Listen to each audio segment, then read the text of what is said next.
Hey guys, so here bringing you another video. Welcome back to Spectate, viewer Spectate specifically. So I will say with obviously Christmas coming, there might be a little bit more ramp up on doing a couple viewer Spectates, but also challenger Spectates, as obviously going to be having some time off over the Christmas period. Hello, Thorken.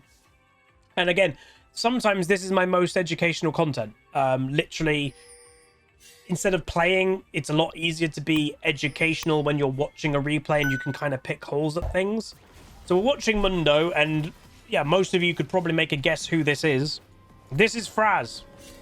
So Fraz is a member of our community who is a Mundo one trick. He also streams, but his main account is Bean Master. I'm not sure if he's Master right now, but it's Bean Master. He's obviously a very big Mundo advocate. And again, it's where we sometimes celebrate the differences within our community. You know, he's a big member of our community. He knows I don't like one tricking, but he's a one trick and he's still a big member of our community. He buys Hullbreaker this game, you know, and that's okay. So I don't know how much I'm realistically going to be able to pick holes or teach Fraz, because he is a better Mundo than I. But this hopefully will be more of a game that we can show the audience how to do well and decisions that Fraz may make. And you can replicate the if you like this and you want to be doing this, that hopefully this will help. I don't know if it's going to help Fraz specifically, but he's against a Garen't, so obviously Garen't is big sword man, very similar playstyle in a few elements to Mundo. But I would say one of the good things with Mundo is he's actually quite adaptable in top lane. And what I mean by that is if Mundo is against something that wants to team fight, Mundo can go team fight. But if Mundo is against something that only wants to split push, Mundo can also do that too. You know, the whole like Mundo does what he pleases, he kind of can. And his build is somewhat adaptable to that situation. Hilariously, quite often than not, it's, do I buy Hullbreaker later this game or not? Or do I rush Titanic to try and 1v1 duel better? These are the decisions that a Mundo can make. And if it's, I don't have to do that, then you can adjust your build accordingly.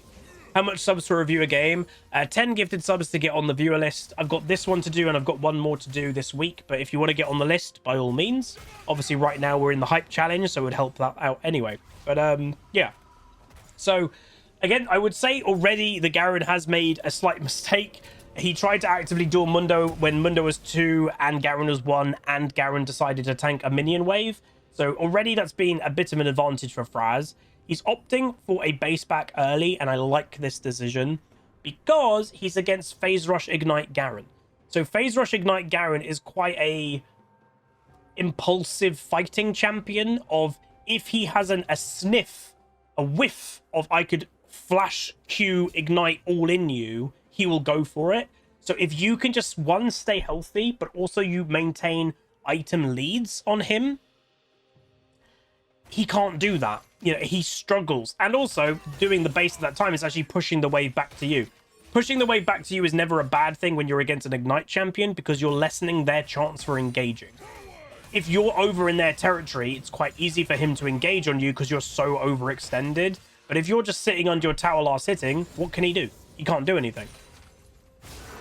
So now, once again, Fraz going for an all-in here because he has got item advantage. He actually got health advantage from the base back, and he actually opts and gets Garen't flashed. So far I would say the Garen't is actually making quite a few decision-making based mistakes of when am I fighting, why am I fighting. Level 1 fight that Garen't did was a bit odd. Then actively really trying to take a fight to a Mundo after he's just come and based. Sometimes it's an okay thing to do. And again, why sometimes it's an okay thing to do when if your lane opponent has just come back to lane, but you've not based yet, but you get them low enough health that you're forcing them to base. Yeah, that sometimes can be good because you're kind of ruining their timing. But the problem is, one, Garen't actually hasn't based, and yes, he's got a regen passive, but still. But secondly, Mundo still has TP. So it would be arguably good if you're wasting Mundo's time. He doesn't have teleport. He has to go back, run the whole way back to lane. But Fraz didn't use his TP, so there's no disadvantage right now. If Fraz had to go back, he could instantly TP back straight away. So Garen't is dead from overstaying and also doing somewhat of a sloppy base. If he was... Oh, okay. He might have disconnected in that moment, or he's just reconnected after the death. I'm not sure, because that was a bit weird. But again, he was basing here. He could have based here for a bit more safety. And Fraz now also gets a tower plate. So far, Fraz has played it perfectly well, perfectly fine. But I would also say more the Garen has kind of lost this situation more than anything. Some very odd decisions, staying at weird times, fighting at weird times, which is a bit peculiar. So I think, if I'm not mistaken, Fraz may opt for... He could opt for a Heartsteel first item. Usually, if you're very scared of your opponent in the 1v1, Sunfire is more often than not what you're going to rush, because it helps with wave clear, it helps with damage, which people often forget, and it gives you armor. Heartsteel doesn't give you that, but what Heartsteel gives, if you rush it, it's riskier, but it actually gives you quicker scaling, because you get to start stacking the health earlier into the game. So, yeah. Yeah, it's probably a bit rarer to have Sunfire Rush anyway nowadays, so most likely Heartsteel Rush. Get the scaling going as quick as possible. Because that's the thing to say, is Garen isn't bad by any means, but I would say a weakness of Garen, if you will, is he does decent damage, but is Garen realistically going to do decent damage to a 5,000-6,000 plus health Mundo? Probably not, especially modern day Garen that's more about killing squishies. So the quicker that Fraz can get that health bar to mental amount, the better. So the Garen is definitely also having a bit of connection issues.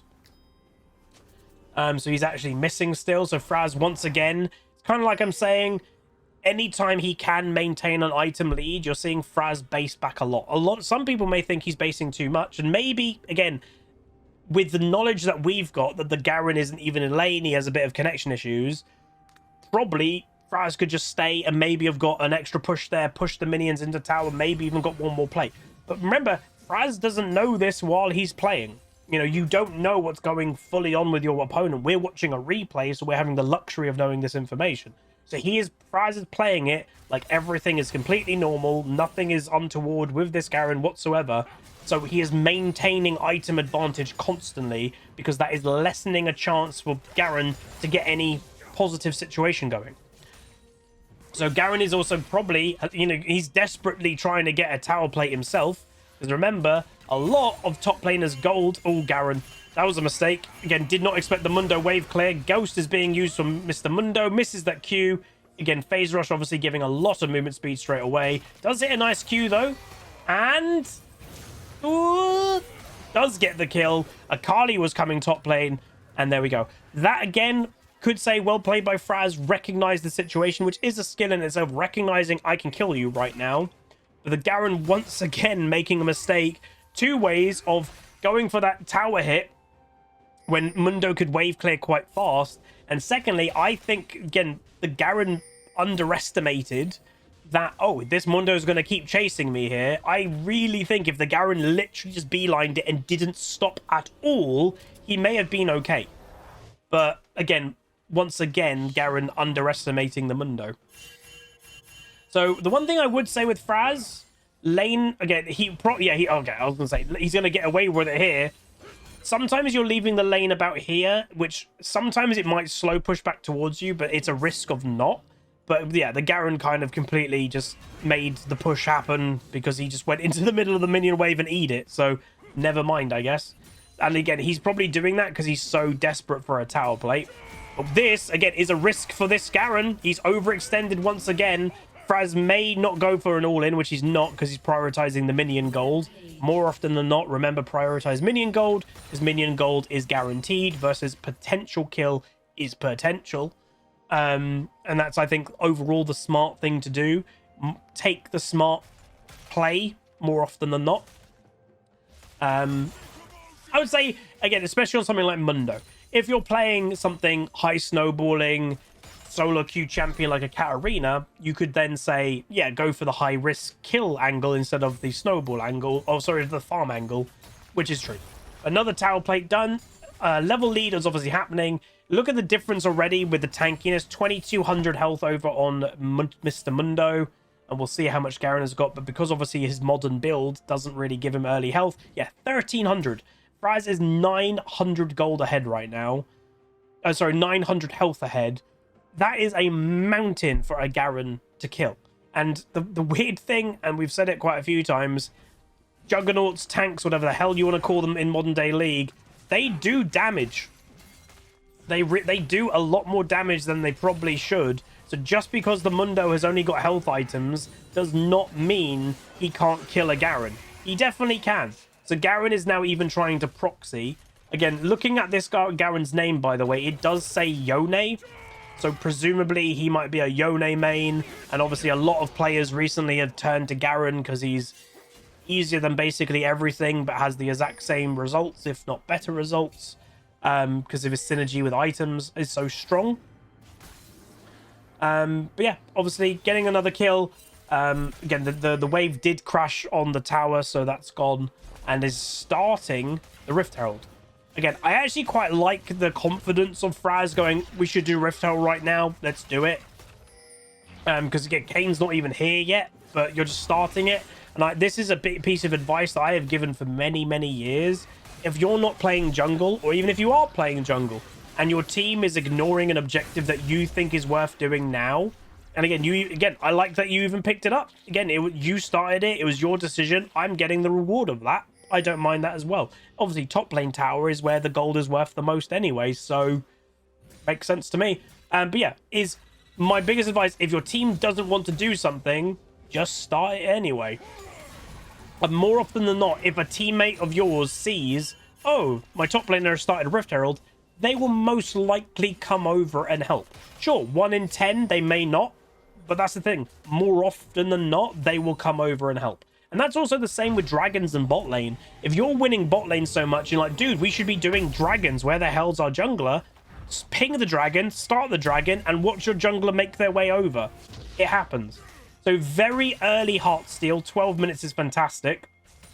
Again, we're going to start hearing the clinky clinky.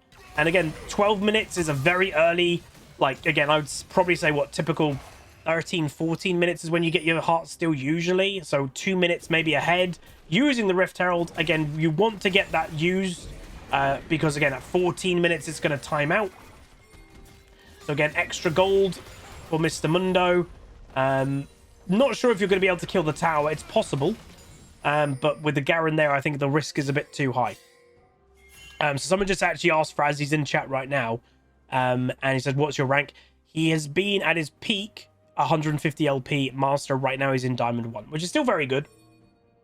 Again, with everything that's happened to me in the last few weeks and my rating being quite low, I would take finishing this season Diamond 1.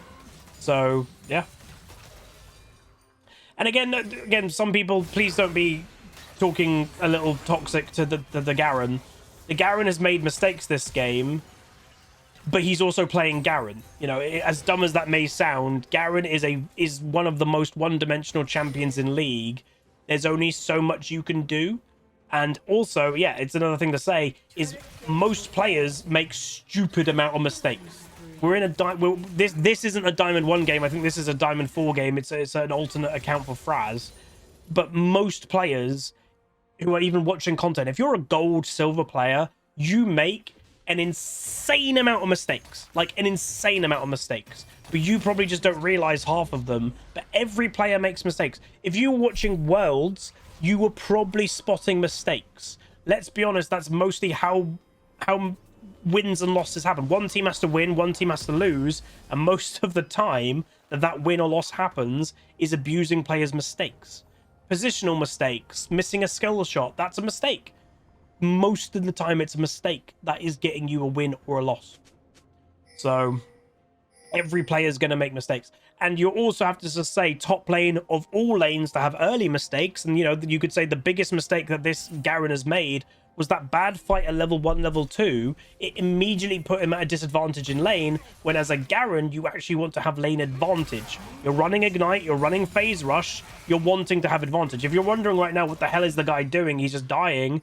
He's basically, how do I say? He's imploring the Baos of FS law, but not on Sion. If he just got a whole minion wave there for a death. And yes, that is bad technically, because you're giving gold still to a Mundo, but the Garen has also gained gold in that situation. So that's sometimes the weird logic that some top laners do is, okay, I'll die, but I'm still gaining gold. If I'm sitting under tower, I'm sitting so far back that I can't even farm, they're not gaining any gold. They just want to keep, as you know, even if they're giving gold, they themselves want to gain gold also. I don't love that playstyle, obviously, because it is basically intentionally feeding, but it is a pretty popular style nowadays. But like I was also going to say before he did that, and one thing this Garen't shouldn't be doing is just pushing it mindlessly like that. Again, he should be holding the wave. So if Fraz wanted to go farm, he has to risk himself near a tier 2. So far overextended, but he's never doing that. The Garen't is just auto pushing it. So that is maybe a bit of tilt, possibly. Just not really thinking things through. I don't know if Yone, if he's a one-trick Yone with that name, if Yone got banned out. I don't know. But yeah, so he's doing again. So boom, Garen't he got all but 1 minion in that wave. He's trying not to die, you can tell. Mundo early ultimates, the ignite comes down, which obviously is going to affect Mundo healing, and you do have to be careful of the Garen't execute. So he's just walking away, very nice. He survives the ultimate, and now Garen't is potentially in trouble to a cane. But that was Garen's attempt of like, right, I'm going to try and do something here. The ignite's going to fish him off. But that was close. Again, if the Garen't did a little bit more damage, Fraz potentially was going to die there. And again, you have to remember, every single time that this Garen't is in the last few waves, yes, he's died twice back to back, but he's been still farming. You know, look at the lead he's got. Fraz is 303, Garen't is 06, and there is only a 13 goal farm difference. That's not a lot with how big this lead is, and it's because Garen't, the biggest thing he's prioritized over everything is farm. Even if he dies, I got that wave. Okay, I died again, but I got that wave, and that is sometimes the biggest thing. So gold difference, yeah, I can show that. Again, unfortunately, X is not working. I should be able to show it, or can I not? No, I can't swap to it. Unfortunately, the keybind isn't working. Normally, the keybind is set to X. Z, I think, is chat. Yeah, I've done replays for years. It is normally X, and it swaps to gold, but we cannot see it, which is kind of annoying, because I would like to see the gold at the moment. That's not that one. Yeah, it's definitely X, unless I've unbound the key, which I probably haven't, because I've not done replays for quite a while. Hotkeys.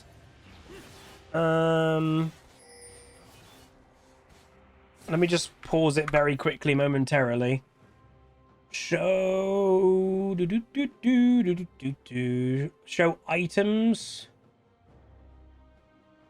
I don't see there being like a show gold, which is odd. Yeah, no, X is the default one,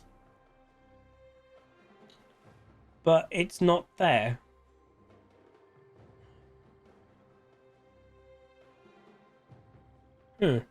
Anyway. Oh, yeah, and I can talk about this as well, because some people may be looking at Fraz's build and thinking it's a bit weird for a Mundo. People are like, why the hell has he got Sterix? So yeah, the in theory behind this, I think, is two things. Fraz is in chat, so you can definitely clarify. But basically, Sterix into Garen't is a specific one, because in essence, you're increasing your capacity before he can ult. Because obviously Garen's ultimate is an execute, but the higher health you've got and everything like that, it's delaying Garen't more and more from actually being able to ultimate. And I think his ultimate might be true damage, so it would go through the Sterix shield, but if he procs it quite early into a fight, it's still delaying when he can do it. It lets him survive a bit longer, and by the time he can survive, he can kill a Mundo. Or Mundo can kill him, sorry. So it's a specific, apparently Fraz does it specifically against Garen't. Garen't, as you can probably tell, is just embracing the modern top lane playstyle, and that's something that Fraz is not doing, and he's dead again, is that whole big team fight happened, and where was Garen't? Yeah, nearly killing a tier 2 tower, because that's what this Garen't is trying to do. He's going to buy a Hullbreaker now, and he's just going to split push, because that's modern top lane. What tab? It just disappears. Tab makes it disappear. But yeah. But you can see Fraz, which I like, is he is actively, oh no, I'm going to roam and I'm going to go help my team. Hey, it was that. There we go. So the gold lead right now, Fraz is on 9.5, Garen is on 6.5. And obviously, Fraz should be massively ahead in terms of gold because he is right now 503, 150 farm. But hilariously, guess what? Yeah, Garen's taken the farm lead because that is what he is prioritizing. And we've all been in this situation right now. This game is not a free win for Fraz. The kills are 18 apiece. Yes, they have a Dragon, which is good. But his bot lane Draven is 0-6. His bot lane Sona is 1-7. His bot lane is doing terribly, and Draven falls off. Also, it's the whole principle of Garen is just going to split push. So what does Fraz do? It's a big dilemma because Fraz is very fed. Garen is not. So what? Does Fraz just stay in lane to fight the Garen? But then you'll kind of wait. Again, tier 2 is gone. You're just wasting a fed Mundo on just stopping a split push Garen, which again, you're not really going to stop. That's the problem with modern day top lane, is if they have it in their mind that is what they're going to do, that is all they're going to do. They have no interest in actually grouping. They are just going to stay side lane and just split push. And that isn't over exaggerating. That is what they're going to do.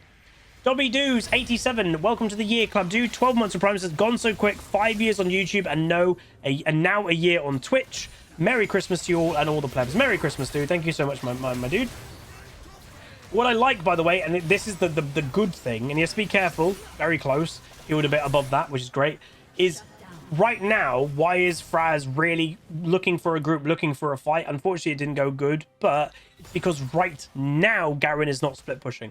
So this is the time a fed Mundo can try to do something, or fed anything, is the time that Garen isn't knocking on your tier 2 tower, or knocking on your base tower. That is the time, right, try to find something right now.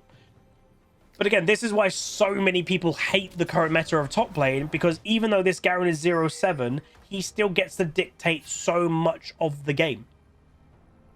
And again, that's for a Garen. It's true for Garen. It's true for Sion. It's true for Yone. They can do awful, but they still get to dictate so much in the game by simply not grouping. They simply just split. And, you know, it is team reliant to a certain degree. You know, if this Garen never groups and his remaining 4 teammates just get killed over and over and over again, they probably will lose the game because, you know, the remaining people who are alive, let's say blue team, they just go and end the game.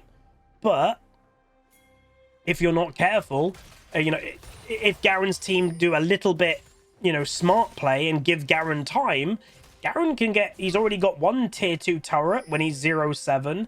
He can get another one, and more often than not, he can go open the base. He could get an inhib. That's what people do. So it's a really terrible default playstyle in League, and you could even say it's a curse to the game. But as long as Hullbreaker still exists, it's going to happen. Again, Hullbreaker is getting nerfed, just to remind everybody, but the nerf does not get rid of the playstyle.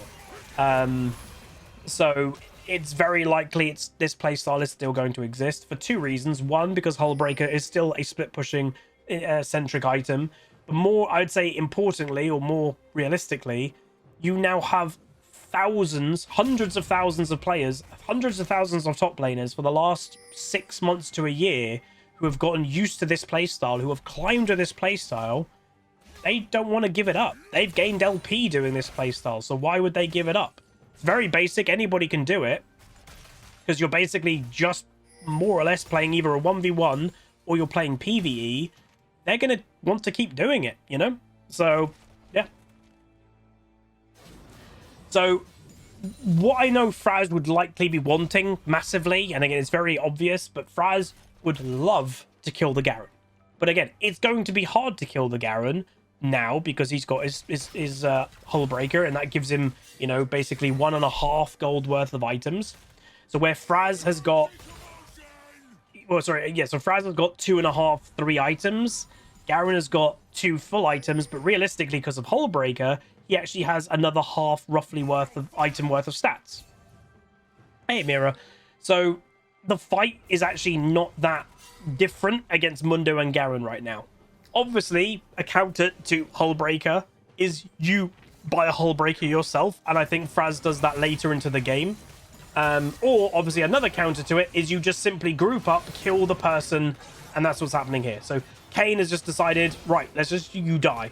And that's, I would say, more often than not, the best counter is you just very quickly, as quick as you can, use multiple people, kill the Hullbreaker split pusher, because then that opens up the Mundo, opens up whoever's against it to then join in. And, you know, build-wise, and this is where I'd say Mundo, I might need to play a bit of Mundo, who knows, I used to. He, again, does frightening levels of damage. He, right now, has 338 attack damage. Put perspective, I can't click on them right now, but let's say Kane, who's an AD champion, has 221. Mundo is a tank who has got over 100 more AD than a Kane. And, you know, yes, there are some AD items, but obviously Mundo through his E, Mundo right now is gaining 158 attack damage from his E's passive. And this is, by the way, before he's got, let's say, a Titanic. It's crazy. But obviously, you know, just to say, because some people are like, what the hell is the weakness of this champion then? His weakness, you could kind of just say, is his one-dimensional nature. He's a very basic champion that you can play around him and outplay him quite a lot. That you can kite him in certain avenues, and that's probably why Fraz goes Ghost nowadays, because he can get kited. Ghost allows you to not get as kited easily. Where, like, you know, yeah, you can flash and get on top of somebody, but then they're just going to run away.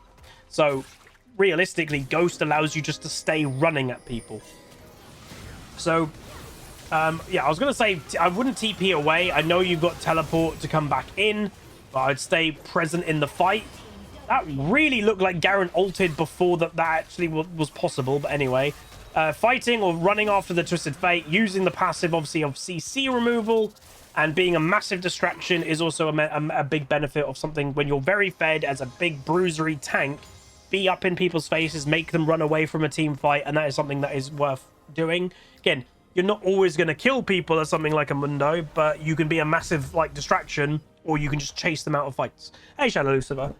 So again, I think that was the right call. Very good. So Titanic is now being complete, and yes, so Mundo has now got 441 attack damage, and Draven has got 260. Yeah, this is why Mundo, I'd say even specifically, does crazy levels of damage, because, you know, right now he's just crossed the 5,000 gold 5,000 health barrier. So this is a 5,000 health Mundo with 140 armor, which is, I would say, is actually on the low side for a tank, because again, he hasn't just bought tank items. 2 of his items are AD health and health with AD as a bonus. So a lot of the items that he's purchased are not pure tank items. It's just Mundo with the health gain that he's got. It makes him tanky. You know, in this game, who are realistically the tank killers on the enemy team? None of them. None of them are good at killing tanks. And then without the level of AD, 450 AD, look how quickly these towers fall. They melt. And there's not even a Hullbreaker yet on Mundo. So that's what I quite like, I would say, about Mundo to a certain degree. He is somewhat still team reliant. You know, this is a good example of a game where you beat your opponent, the Garen't, who've made quite a few mistakes in lane, but you've opened up the base, you've done some good decisions, you've team fought, you've 1v1'd. This is quite a good example, but look what just happened. Oh, good, Mundo just opened up the base. Yep, the Garen't, the 1 and 9 Garen't has just done the exact same thing. You can't stop them. If that's what his mission is, I'm split pushing and I'm opening up their base and I'm doing that. In modern day League, you are not stopping them doing that. That is the strength of Garen't, and I would say Garen't and Sion specifically, that is their major strength. You can't stop them doing that job. All right, Hullbreaker, though, purchased for Mundo, and yeah, 5,600 health and over 500 attack damage on Mundo. 500 attack damage you do not achieve on most AD carries. Pure AD carries, that their whole thing is having attack damage, you do not achieve that on most AD carries. And that is not even, you know, he's got 5,000, nearly 700 health now, officially has it. Has got crazy healing. Has got the strength of split push with Hullbreaker. It's kind of nuts in some ways. But obviously, Mundo, quite a one-dimensional champion, so you can play around him, and that is his weakness. But still, it's kind of crazy. Hello, Pike. Bonk. And obviously, that is, again, you've got Hullbreaker. The Hullbreaker's damage gets, obviously, to ramp up. That Hullbreaker right now is doing near enough 500 bonus physical damage as well. It's crazy. It's just... Come on, give the clink.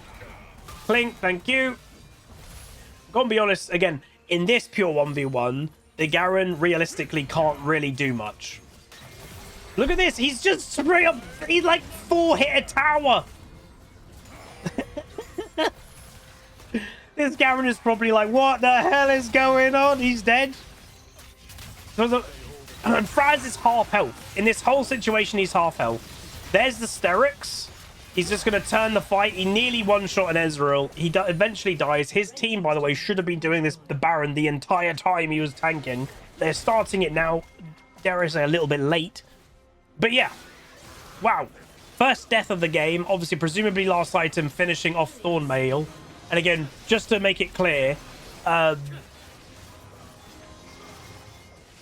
was going to say, when they're struck by an attack... Oh, yeah, they changed it. I was going to say, you know, Thornmail has historically not been the best item for Mundo, but that is the old version when you had to hard CC somebody to get the 60% anti-heal. Obviously, they got rid of that.